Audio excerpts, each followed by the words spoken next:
કિશોર કાકા સાથે ઉત્તરાયણ સેલિબ્રેશન વિશે વાત કરી રહ્યા છે. આ અમના ભાગે એક પણ પતંગ ચગાવવાની આવી નથી.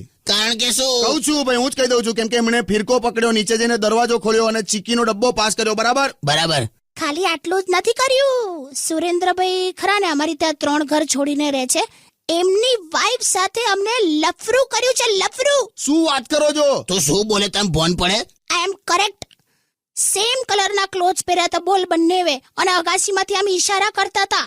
બે તો શેરડીનું કહેતી હતી. એક ગુરુવાર તો એને ભર્યો નથી. અલા શેરડી દર્શનનું નહીં લી, ખાવાની શેરડી માંગતી હતી. એટલે તને ખબર છે હું નીચે ગયેલો? ખબર છે, મારું ધ્યાન બધે રહે છે. તે શેરડી આપવા ગયેલો લી. 3 ઘર છોડીને રહે છે તો શું આમ ભલા ફેંક કરું? મને છે ને આ બધા લટુડા વેડા પસંદ જ નથી, એટલે મેં શું કર્યું, એક પતંગ લીધી અને એક સ્કેચ પેન લીધી ને ઉપર એક મેસેજ લખ્યો. મેં કીધું Surendrabhai, you are very casual fellow, nonsense, પછી comma, take care of your wife.